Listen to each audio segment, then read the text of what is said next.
At and more, i-share namin mamaya. Cute, baby Jazz. Oo, ang cute. Tsaka lagi sila nagbabonding mag-ina. Ayaw niya pag-artista yun, baka pag nagpunta ng taping yan, nado si Patrick, ayaw niya nga pakita, di ba? Oo. TV na lang. Pero darating din yung time, may tatago ba niya sa anak niya na yun ang ama, di ba? Mysterious. niya. eh. Kita mo si Rupa tsaka si Chris, parang natulog lang tayo. Batina. Ay, The ganun following din day, yan. love, love, love. Peace, peace, peace na. Love, love, love, love. Peace, peace, peace. Yan.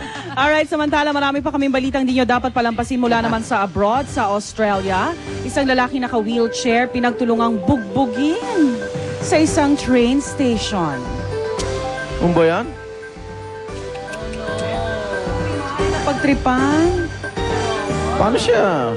Oh. Kaya, ano ba yan? Wala namang kalaban-laban. Buhay naman siya.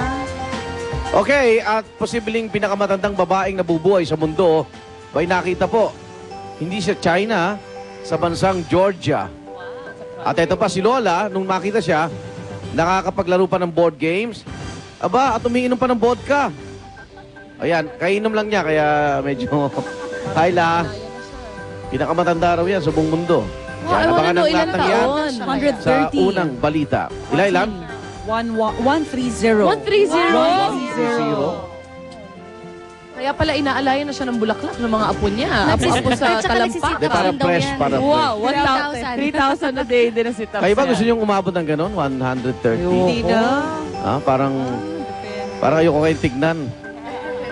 130 years, ha? Ako, okay lang ako. 70, 80, no? Yun naman ang ano talaga ng mga Pilipino, eh. Pwede rin ayoko pa, mga 90, yan. O, 100 na, sige. Mataba ka, mamaya umabot ka 130. Usog na pa, usog Oh, siyempre. Okay. Apo sa tuhod. Okay, sabay sa pasada ng mga balita at lalo namang pagkasabik na ating mga kapuso dito sa GMA Castillo. Sabik ba kayo? Dahil ilang saglit na lang, mas mabilis to sa pati ang Rupa, Chris, ha? UH Iritan 2010 na! Yun!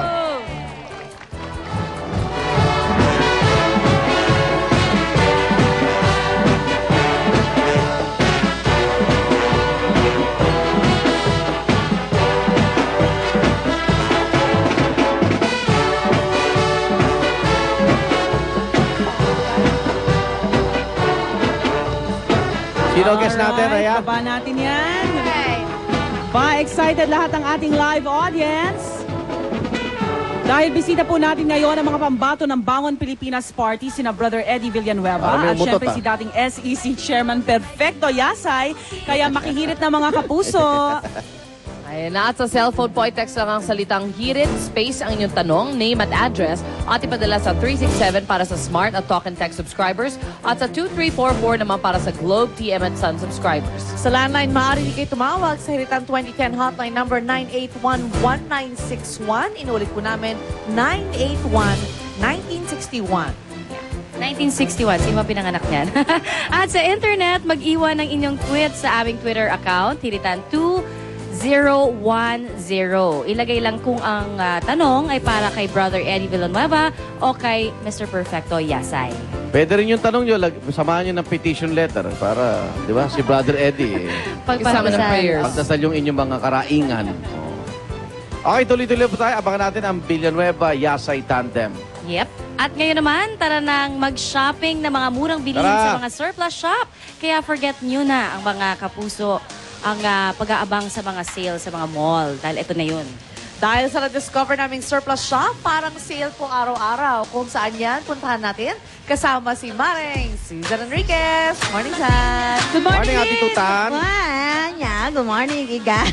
magandang umaga pa mga kapuso. Alam niyo ba, kung alam niyo sa panahon ngayon, medyo kailangan nagtitipid tayo. Value for money ang hanap natin. Kaya po nagpunta kami dito sa isang lugar kung saan mas makakamura at mas makakatipid kayo sa anumang bilihin gusto ninyo. Mula sa laruan, mga gamit sa bahay, sapatos, yan, mga gamit pang opisina. Lahat ho ay matatagpuan dito. Sabi nga, nung makausap nating staff dito, name it, they have it. Yan, mga appliances, mga furniture, yan, lahat ho sila meron dito. At pinakamaganda dito, pwede kayong tumawad kapag binigay nila yung presyo. Halimbawa, sinabing 850, pwede nila ibigay ng 600 pesos. Imagine kung 200 pesos yung inyong madi-discount, lalo na kung marami kayong bibilhin. Pero ang sinasabi, pinaka mabili dito sa kanila at pinakamarami ay mga laruan. Dito po yan matatagpuan ang MSM Surplus Shop.